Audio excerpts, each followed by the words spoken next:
What's up, everybody? So we're gonna get started on what I have now nicknamed Rusty, the 57 Triumph. We're gonna see how many bolts we break off during this process, get this bike broke down so that we can start evaluating how we're gonna do it on the build. Stick around.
So while we're taking a break from that, I wanted to answer a question. So a lot of people ask me, Jared, why do you take on these crazy projects? Why not find a motorcycle that's already running and riding? And, you know, I have to stop and think about that sometimes. You know, it might be a lot easier to find a motorcycle that's running and riding.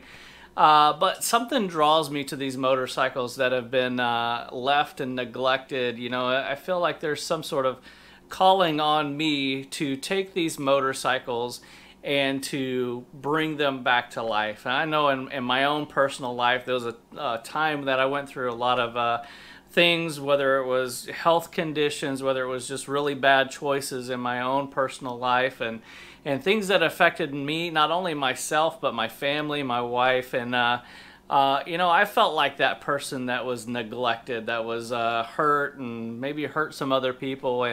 And it's always nice to take something like these old motorcycles and bring life back into them. Just like in my own personal life, I felt like life was brought back into me. So in some weird way, I feel that everything deserves to have a little bit of hope. So if you're going through a tough time, man, or you're going through something that's difficult in your own life, maybe it's your family, maybe it's your job or whatever, I just want to encourage you and let you know that there's hope, man. You can come back from some pretty tough stuff, and you know, if you need somebody to talk to, hit me up, send me a direct message, man. I'd love to tell you a little bit more about my story, the things that I went through. But there's hope. Just like there's hope for this Triumph, there's hope for you. So stick around.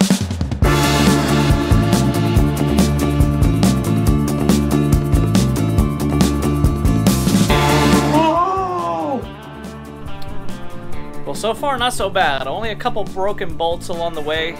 You might be asking yourself, well, how is it that easy to take that bike apart when it was just covered in so much rust? Well, over the last few weeks since I've had the bike, I would come out once or twice a day and I would spray down all those crucial points with some WD-40, some PB Blaster, penetrating oil, just anything to really get in there to be able to penetrate and break up some of that rust. We did have to use a little bit of heat, as you guys seen, some hammers, but that's part of the process when you're doing motorcycles that are 50, 60, 70 years old and they've been pulled out of somebody's pole barn. Alright, so here we are, day 2, gonna get back on what we've nicknamed Rusty. Today the plan is to get that front end taken off and to kind of do some research on what's behind all the Bondo on that neck portion, see if the frame's been modified. I'm sure it probably has. Let's find out.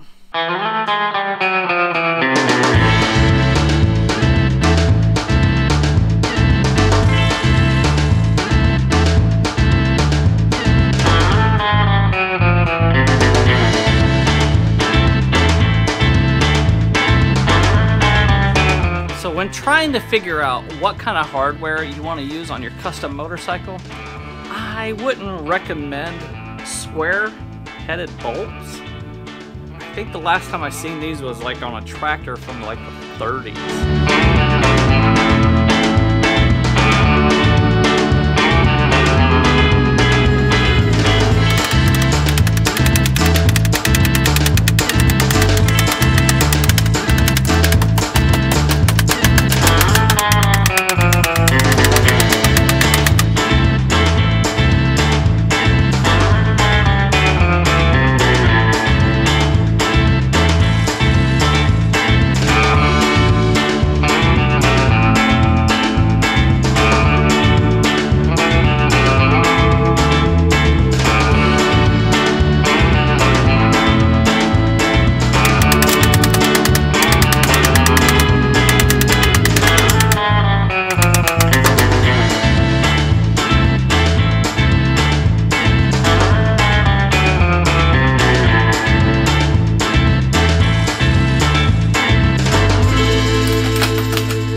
Got the front end off of it, chipped away that Bondo. Yeah, it's been modified underneath there, and man, it looks pretty rough. It looks like definitely somebody was welding with a blowtorch and some coat hangers on it.